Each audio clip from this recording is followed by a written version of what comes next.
Hey YouTube, Kira Twig here, bringing you guys my Predaplant deck profile for February 2017. This is a really cool deck, and with Fusion Enforcers we finally received the rest of the support for the deck to make it playable. Your main focus of the deck is to get out Starving Venom Fusion Dragon and then Greedy Fusion Dragon. It's really cool when you get these moves off just because they have a lot of different unique effects that you can make use of. So let's go ahead and get started with the deck profile. For Predaplant monsters, I run two Predaplant Flytrap. This was the first Predaplant monster that we got in Invasion Vengeance, and we actually got a reprint of it in Fusion Enforcers. Once per turn, you can target a face-up monster your opponent controls and place one Predator counter on it. And its level, if its level is 2 or higher, it becomes level 1, as long as it has a counter. And at the start of damage step, when this card battles a monster with an equal or lower level, you can destroy that monster, then increase this card's level of the original level of the destroyed monster. So the fact that you can get over some pretty nasty monsters using this card is really cool, and it puts to use the Predator counters also, which come in handy with a lot of different monster effects as well. So you definitely want to run at least 2 of him in the deck. I also run 3 Predaplant Sundu, if that's the proper way to pronounce it. Sorry if I butchered the name. Monsters with Predator counters that you use as fusion materials are treated as dark, and during your main phase you can fusion summon one dark fusion monster from your extra deck using this card on the field, and monsters from your hand, field, and or monsters with a Predator counter on your opponent's field as fusion materials. You can only use this effect once per turn. So the fact that you use your opponent's monsters, and it's very easy to get out Predator counters on your opponent's monsters with this deck also, means that you can basically super polymerization their monsters without the need of super polymerization. And it treats them as dark also, so that's the requirements right there for Starving Venom Fusion Dragon, making this a 3 of must, since it also means you don't have to use polymerization with this card either. And 2 Spino Dionea. It's basically the Venus, well, they're all Venus Flytraps in a way. If this card is normal or special summon, you can target one face-up monster your opponent controls and place a Predator counter on it, and if it's level 2 or higher, it becomes level 1, as long as it has the counter. After damage calculation, if it battled a monster with an equal or lower level, you can special summon one Predaplant monster from your deck, except for Spinodea. So if you special summon Sundu with its effect, you have the requirements right there for Starving Venom, and it's just another great addition for the Predator counter, and it's 1800 attack points, also make great use just for hitting over cards and getting that special summon for pressure. And I also run 2 Predaplant Drosophilium Hydra. This one allows you to tribute your opponent's monsters to summon this card to your side of the field if they have a Predator counter on them. So you basically do a reverse kaiju with this card. You summon it to your side of the field by tributing one of their monsters with the Predator counter, meaning you'll have it on your side of the field for the fusion summon, and then you can banish one other Predator monster from your graveyard, then target one face-up monster on the field. It loses 500 attack. You can only use this effect once per turn. So it's another lose and boost gain effect with the additional easy special summon effect with this card. So you can make great use of this card using that ability.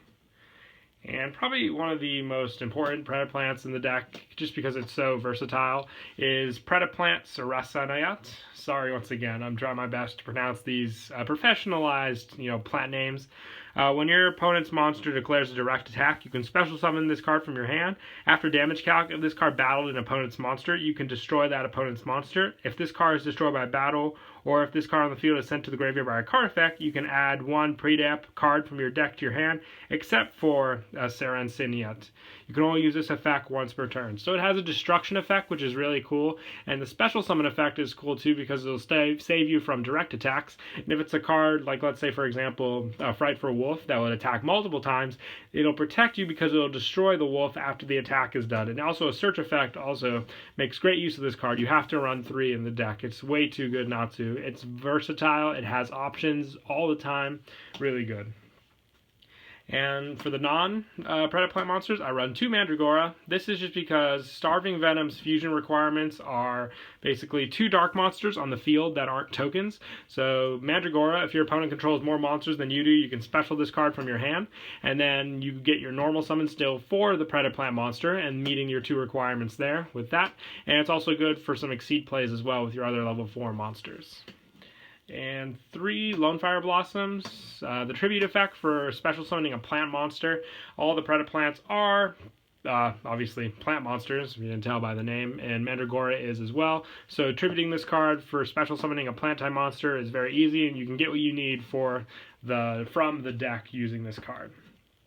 And I also run 2 Black Sheep. I like this card over King of Swamp just because it's a discard for polymerization, and if you need it to be, it can also count as a dark monster on the field, which one thing, Swamp King has to count as the specific monster, and if this deck doesn't have specific cards needed and just calls for Predaplants or a dark monster, 2 dark monsters, and like I said, nothing specific, so you can't make a use of King of the Swamp that way.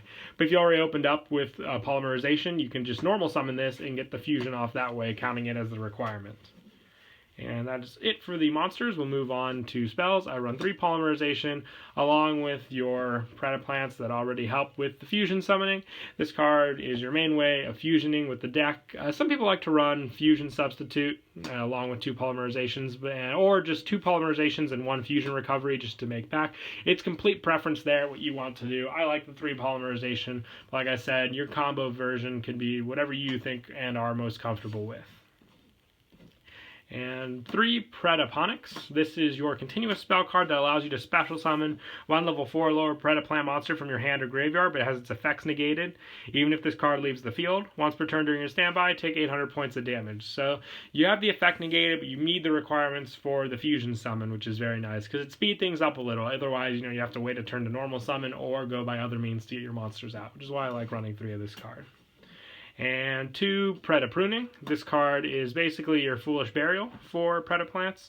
You target 1 Predaplant in your graveyard, special summon it, and equip it with this card. When it leaves the field, destroy that monster. So it doesn't negate the effect, which is what I like about this. It's just an additional help for grabbing back ones you've already made use of.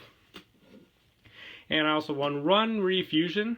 You activate this card by paying 800 life points, then target 1 fusion monster in your graveyard, special summon it, and equip it with this card. When it's destroyed, banish the equipped monster. So I make use of getting back some of your resources like Starving Venom, Greedy Venom, Fusion Dragon after the fusion summon is met, and then you're able to special summon it by other means. Just an easy way to get that card back. And I also run 2 instant fusions. This allows for Theseus plays and Norden plays for Exceed Summon and Synchro Summons. Just another quick way to make use of special summons with the deck. And I like, that extra tech combo. And 1 Soul Charge, just getting back resources once again for summons. And for draw power, I run 3 Allura Darkness. They're all dark monsters, so I can put good use of this. The only time they're not is obviously with the Lone Fire Blossom, but every other monster in the deck is dark, which is why I like running Allura Darkness. And 2 Twin Twister. This card, just for popping, if they stop your Starving Venom fusion play or your Predaplant fusion play, there goes your move right there. So you want to make sure you take care of back row like Solemn Strikes, Torrential, Bottomless, that kind of thing with this. And with Pradip Onyx, you can always just special summon back the monster. And lastly, for the spells, I run 1 Regeki just for that field clearing effect if there's one thing on the field that's finding tricky to get over. And then for traps, I run 1 Predaplanet. This is a continuous trap card. If a monster with Predator counter leaves the field while this card is face up on the field, you add 1 Predap card from your deck to your hand. You can only use this effect of Predaplanet once per turn, and you can banish this card from your graveyard to fusion summon 1 fusion monster from your extra deck using monsters from your hand or field as fusion materials. Only Predaplant monsters can be used for the fusion summoning of this effect. So another graveyard option for fusion summoning, which is what I like. And the search effect allows me to search for Pradip Onyx since it says Pradap cards, which is very versatile. And also 1 Solemn Warning and 1 Bottomless to wrap up the trap cards. And then moving on to the extra deck, I run 2 Starving Venom Fusion Dragon, your main fusion monster of the deck. I like it at 2 just because that's most of the time all I can get out. I have other options to fusion summon for, just for faster pace. It has the effect to negate a monster effect, and you can also copy its effect, and when this fusion summon card is destroyed, I can destroy as many special summon monsters my opponent controls. Very versatile, and he's also needed for the easiest fusion play to get out. Greedy Venom Fusion Dragon. What I like about this card is it targets face-up monster on the field to the end of the turn, you change that target's attack to 0. Also, that target has its effects negated, and if this card is destroyed and sent to the graveyard, destroy as many monsters on the field as possible. Then you can banish one level 8 dark monster in your graveyard to special summon this card from the graveyard. So, basically, you have the effect to negate an attack and hit big damage for a monster on the field, and when he is destroyed, he wipes the field, but can easily come back by banishing your Starving Venom. And 2 Chimera Rafflesia. I would run 3 of this. It's just probably the easiest fusion to get out because Greedy Venom requires a Predaplant monster and 1 Dark monster whose original level is 8, so you need to use Starving Venom to get him out. And for Starving Venom, you need 2 Dark monsters on the field. This card just requires 1 Predaplant monster and 1 Dark monster. It has a Banish effect, which is really nice, getting rid of monsters that have a lower level than this card. An attack, gain, and lose when it battles. And when it leaves the field during the next standby phase, you can add a Poly or Fusion spell card from your deck to your hand. So, refusion summoning, basically, after this card leaves the field. And he's got good stats, 2,500 and 2,000 defense, a must-have in the deck. And 1 Norden and 1 Theseus, like I said, for the instant fusion targets. For the synchro plays to go off of with Theseus, I run 1 Scarlet Red Dragon Archfiend, 1 Trishula, and 1 Black Rose Dragon. This card goes really well since of the plant effect as well you can make use of. And for Exceed monsters, I run 1 Leviair, 1 Gaga Cowboy, 1 Dark Rebellion, and 1 Castel. These go mostly with the Mandragora, Norden, and the where is he? He's right here. The Spinodia play. But yeah, that's it for the deck profile. I hope you all enjoyed. It's a really fun deck, so definitely give it a chance if you're a fan of Fusion. Hope you all enjoyed the deck profile. Please don't forget to like and subscribe. And Kira Twig out.